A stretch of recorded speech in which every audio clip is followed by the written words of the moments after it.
বিচারের স্পিড বাড়ান, মোবাইলের স্পিড কমান দরকার পড়লে। আজকে আমি আব্দুল হান্নান মোল্লা না, আমি একজন ধর্ষিতার বাবা, আমি একজন খণ্ড বিখণ্ড লাশের বাবা। রাস্তায় বের হলে বলে রামিসার বাবা। আমি তো রামিসার বাবা হয়ে থাকতে চাইনি, একজন ধর্ষিতার বাবা হয়ে থাকতে চাইনি। আমি তো আব্দুল হান্নান মোল্লা হয়ে রামিসার গর্বিত পিতা হয়ে থাকতে চেয়েছি। এমন একটা অন্তত সমাজ ব্যবস্থা দেন, যে ব্যবস্থা আর কোনোদিন রামিসার বাবা মাদের বুক খালি হবে না, আর কোন বাবা মা সারা জীবনের জন্য কান্নার পথ খোলা থাকবে না। বলেছিলেন বিচার করতে পারবে না, আলহামদুলিল্লাহ আমি বিচার পেয়েছি, আমি বিচার পেয়েছি। ফাঁসির কার্যকর হলে হবে সরকারের বলেন। প্রধানমন্ত্রী যে আশ্বাস দিয়েছিলেন সেই রায় আশ্বাসের ভিত্তিতে মাননীয় বিচারপতি যে রায় দিয়েছেন তাতে আমরা আমার পরিবার সন্তুষ্ট এবং এই রায়ের পরবর্তী আল্লাহ তাআলার কাছে শুকরিয়া আদায় করি এবং সরকার প্রধানকে আমি ধন্যবাদ জানাই, সরকার প্রধানকে আমি ধন্যবাদ জানাই এবং এই রায়ের দ্রুত বাস্তবায়ন চাই। বলেছিলেন বিচার করতে পারবে না, আলহামদুলিল্লাহ আমি বিচার পেয়েছি, আমি বিচার পেয়েছি। এখন কি বলার আছে? এখন রায়ে সন্তুষ্ট, এখন কার্যকর হলে হয়, ফাঁসিটা কার্যকর হলে হবে, ফাঁসির কার্যকর হলে হবে সরকারের বলেন।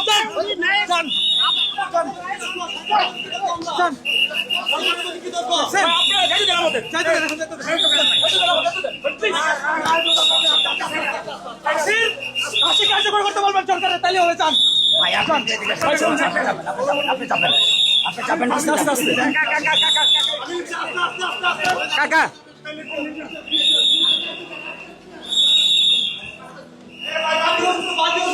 একটু শুধু বলে যান, মেয়ের সুষ্ঠু বিচার পেয়েছেন তো? আলহামদুলিল্লাহ আমি সুষ্ঠু বিচার পেয়েছি।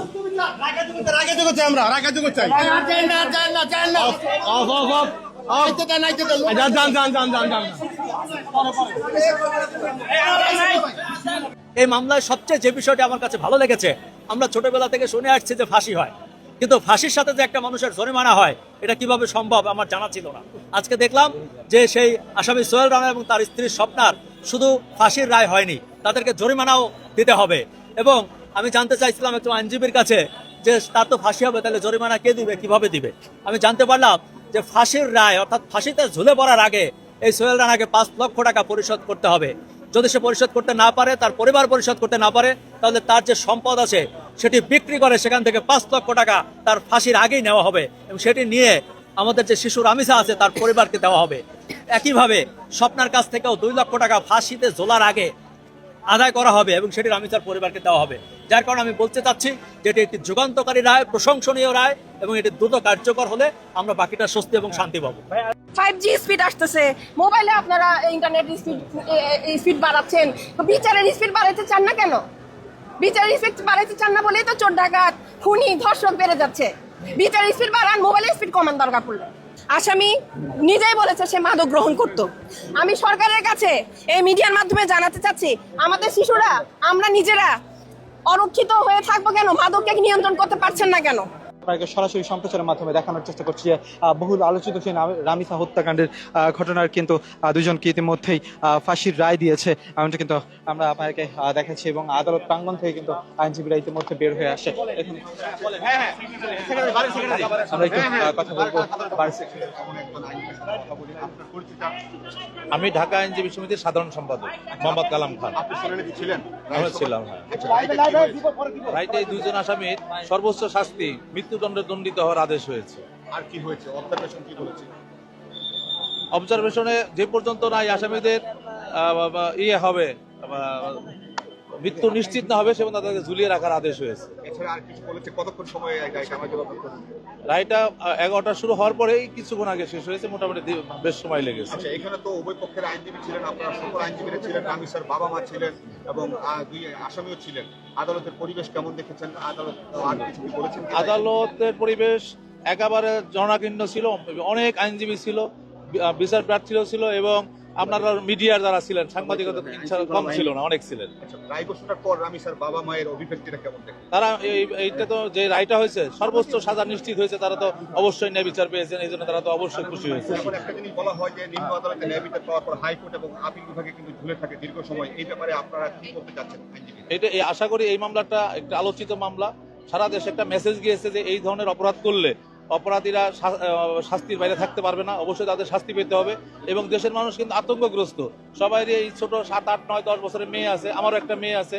আমরাও চাই এই ধরনের অপরাধীদের বিচার তাড়াতাড়ি হোক এবং তাদের যে সাজা হবে সেটা তাড়াতাড়ি নিশ্চিত হলে অন্য যারা অপরাধ এই ধরনের অপরাধ করতে চাবে তারা নিরুৎসাহিত হবে এবং দেশ থেকে এই ধরনের অপরাধ কমে আসবে বলে আমরা মনে করি। আপনারা জানেন যে মাগুরা আসিয়া হত্যা মামলায় কিন্তু নিম্ন আদালতে রায় হয়েছে, ভিটু শেখের সর্বোচ্চ শাস্তি মৃত্যুদণ্ড হয়েছে। এখনো কিন্তু হাইকোর্টে 1 বছরের উপরে মামলাটি শুনানির জন্য অপেক্ষায় আছে। তাহলে আসলে এটাও তাড়াতাড়ি হয়ে যাবে। একটা মামলা যখন আমাদের দেশে তো অনেক এই ধরনের ঘটনা ঘটছে এবং একটা শুধু এই ধরনের মামলাই না, আরো যেসব হত্যাকাণ্ড মামলা আছে এগুলো শুনানি করতে সময় লাগে, একটা প্রক্রিয়ার মধ্যে যেতে হয়। আসলে রাতারাতি কিন্তু একটা মামলা শেষ হবে না।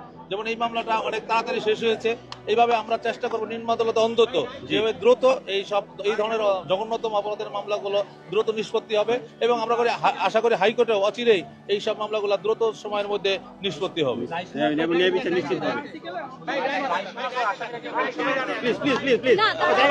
রায় শোনার পরে আসামির প্রতি খারাপ হওয়াটাই তো স্বাভাবিক, যেহেতু তাদের মৃত্যুদণ্ডের প্রতি দেওয়ার আদেশ দেওয়া হয়েছে, স্বাভাবিকভাবে তাদের এটা তো খারাপ হবেই। কিন্তু একজন অপরাধী যখন অপরাধ করে তখন কিন্তু তার এই ধরনের কথা মনে থাকে না যে এই অপরাধী করলে আমাকে এই ধরনের শাস্তি পেতে হতে পারে, কিন্তু সে তো তখন এটা মনে করেনি। এখন তার খারাপ লাগাটাই স্বাভাবিক, কিন্তু খারাপ লাগলেও কিছু নেই। দেশের ন্যায় বিচারের স্বার্থে এই ধরনের অপরাধের ক্ষেত্রে সর্বোচ্চ শাস্তি একজন আসামিকে পেতে হবে। আমি বার কাউন্সিলের একজন সদস্য হিসেবে এবং ঢাকা বারের সাধারণ সম্পাদক মনে করি এটা একটা যুগান্তকারী রায় হয়েছে এবং সঠিক রায় হয়েছে। দর্শক যেমনটি দেখছিলেন যে তারা সকালে কিন্তু আইনজীবীরা নেমে এসেছে এবং ঢাকা বারের সাধারণ সম্পাদক তিনি কিন্তু ইতিমধ্যে নিচে নেমে এসেছেন। তারা আসলে যেমনটি বলছিলেন যে সেখানে যে তাদের যে রায় হয়েছে সেটিতে আসলে সকলেই সন্তুষ্ট, অর্থাৎ সর্বোচ্চ রায় দেওয়া হয়েছে এমনটি কিন্তু তারা বলছেন। যে যেখান থেকে ঢাকা পোস্টের সরাসরি সম্প্রচারই দেখছেন শেয়ার করে দিন এবং আপনার মূল্যবান মতামত জানান কমেন্ট বক্সে। দেশ বিদেশের সর্বশেষ সংবাদ সবার আগে পেতে ভিজিট করুন। রামিসার বাবা বিচার চান না, এ বিষয়ে আমাদের বক্তব্য কি? আমরা বলেছিলাম এর একমাত্র জবাব হবে তাকে সেই আস্থার জায়গা ফিরিয়ে দেওয়া। মাননীয় স্পিকার, আপনাকে ধন্যবাদ। মাননীয় স্পিকার, আপনার মাধ্যমে বাংলাদেশের সম্প্রতি ঘটে যাওয়া একটি অত্যন্ত হৃদয় বিদারক ঘটনার বিচার সম্পর্কে আপনার মাধ্যমে এই জাতীয় সংসদকে, এই মহান সংসদকে এবং গোটা জাতিকে আমরা অবহিত করতে চাই। মাননীয় স্পিকার, গত 19শে মে ঢাকা শহরের পল্লবী এলাকায় একটি অত্যন্ত নৃশংস ঘটনা ঘটেছিল, আপনারা সবাই দেখেছেন। সে নৃশংস ঘটনায় 8 বছরের শিশু রামিসা ধর্ষণ এবং হত্যাকাণ্ডের শিকার হয়।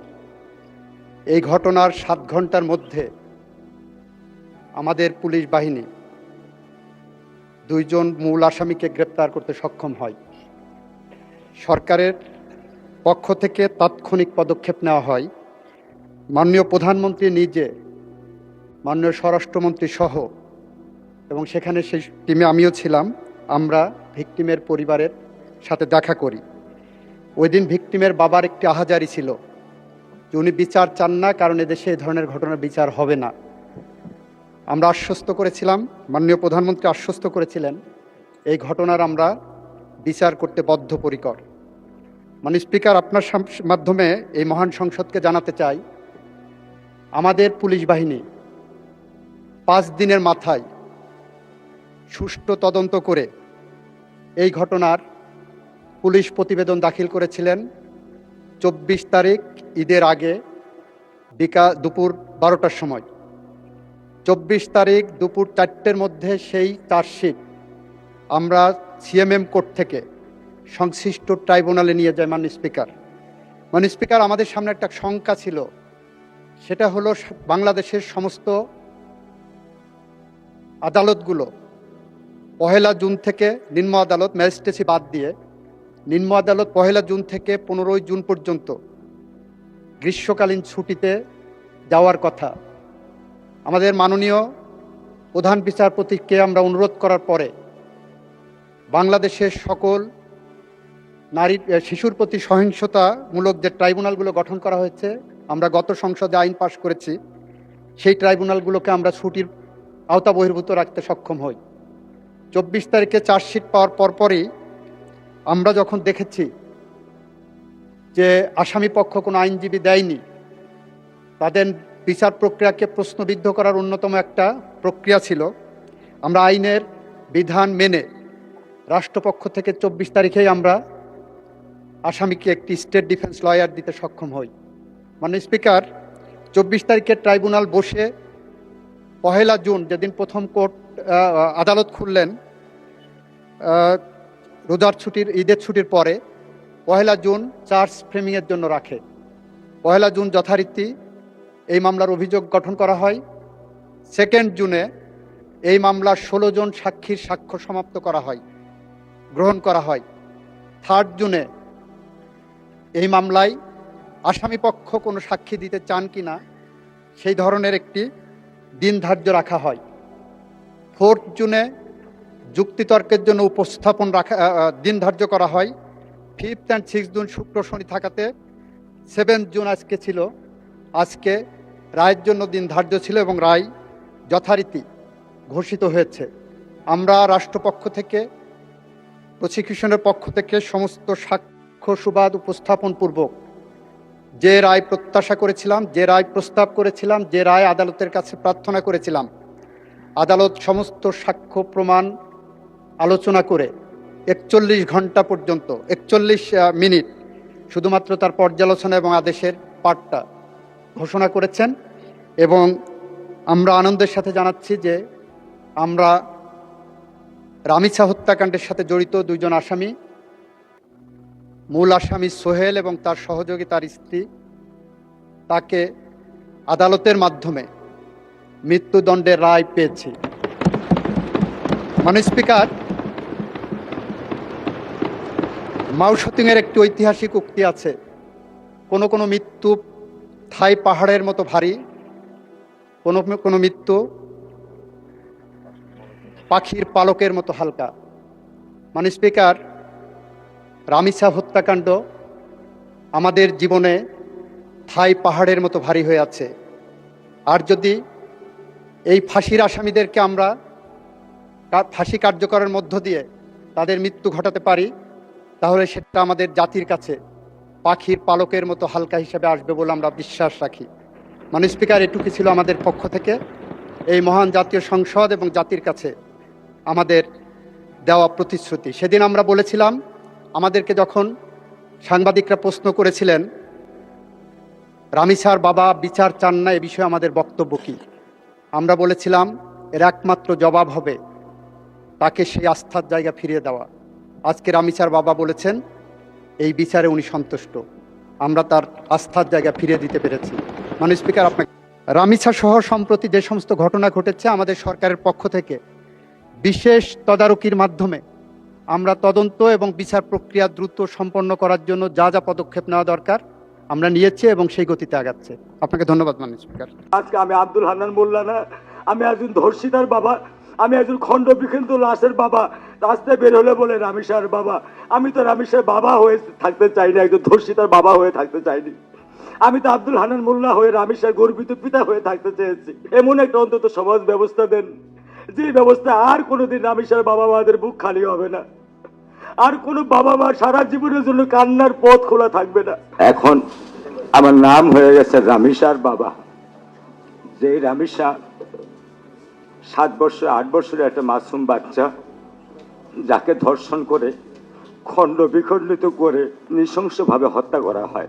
এই যে আমাদের সমাজ ব্যবস্থা, আমাদের প্রতি বছর প্রতিনিয়ত এই 52 বছর যাবৎ কখনো না কখনো কোনো না কোনোভাবে আইন করা হয়, নানানভাবে নানান ধরনের আইন করা হয়, কিন্তু সে আইনের বাস্তবায়ন আমরা সেটা খুব একটা দেখি না।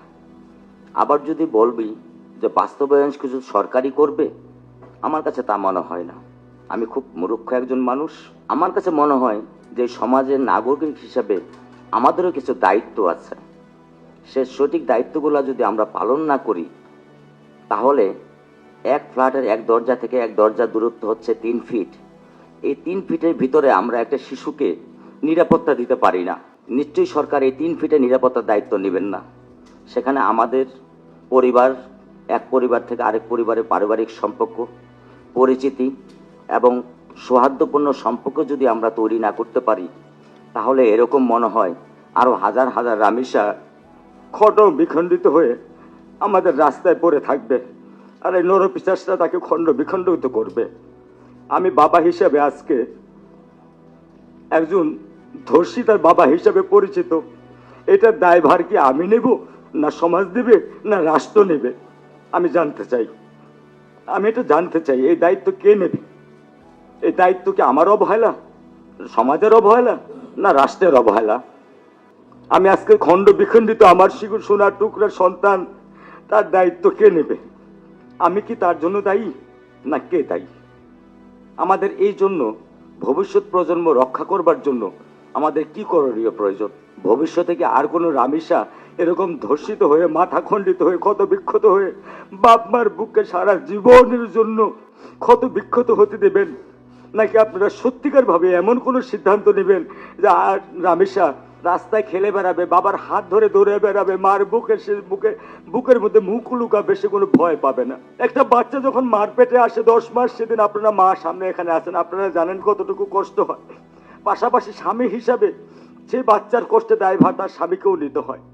সে 10 মাস পেটে থেকে 8 বছর পর্যন্ত মায়া, মমতা, ভালোবাসা, স্নেহ সমস্ত, একটা নিষ্কলা হোক, একটা কুটিপতি হোক, সমস্ত কিছু নিগড়িয়ে দিয়ে একটা সন্তানকে বাবা মা মানুষ করবার চেষ্টা করে। যখন 8 বছর বয়সে বা 10 বছর বয়সে বা 15 বছর বয়সে একজন বাবা মাকে, সেই সন্তানকে সমাজের নরপিশ হায়ানারা খেয়ে ফেলে, ধর্ষণ করে ফেলে, এর দায়িত্ব কার? এর দায়িত্ব কে নেবে? আমরা সাধারণ জনগণ, সমাজ, রাষ্ট্র, না অতি শিক্ষিত যারা আপনারা আছেন এই যে গোলটেবিল করছেন? আমাকে আপনারা ক্ষমা করবেন যদি আমার ভাষা বা আমার ব্যক্তি বা আমার আবেগ আপনাদেরকে আহত করে থাকে। আমি আপনাদের কাছে করজোরে ক্ষমা চাই, কিন্তু আমি আমাকে অপরাধ করতে পারছি না। আজকে আমি আব্দুল হান্নান মোল্লা না, আমি একজন ধর্ষিতার বাবা, আমি একজন খণ্ড বিখণ্ডিত লাশের বাবা। রাস্তায় বের হলে বলে রামিসার বাবা। আমি তো রামিসার বাবা হয়ে থাকতে চাইনি, একজন ধর্ষিতার বাবা হয়ে থাকতে চাইনি। আমি তো আব্দুল হান্নান মোল্লা হয়ে রামিসার গর্বিত পিতা হয়ে থাকতে চেয়েছি। আপনারা আমাকে সেই নাম ফিরিয়ে দেন, আমাকে সেই নাম প্লিজ ফিরিয়ে দেন আপনারা আমাকে। আমি আপনাদের কাছে করজোরে আপনাদের কাছে মিনতি করি, আমাকে সেই নামিসাকে ফিরিয়ে দেন। পারবেন? যদি না পারেন তাহলে আপনারা কি দিতে পারবেন? এমন একটা অন্তত সমাজ ব্যবস্থা দেন, যে ব্যবস্থা আর কোনোদিন রামিসার বাবা মাদের বুক খালি হবে না, আর কোনো বাবা মা সারা জীবনের জন্য কান্নার পথ খোলা থাকবে না। সারা জীবন তারা জীবনের শখ আহ্লাদ হয়ে জিন্দা লাশ হয়ে থাকবে। আমার স্ত্রী আজকে ট্রমার মধ্যে আছে, আজকে 13 দিন। সে কি বলে, কোথায় যায়, কিভাবে যায়, তাকে প্রতিনিয়ত আমাকে টেক কেয়ার করতে হয়। সে পাগলের মতো হয়ে গেছে। আমি জানি না, আল্লাহ ভালো জানে সে সুস্থ হবে কিনা।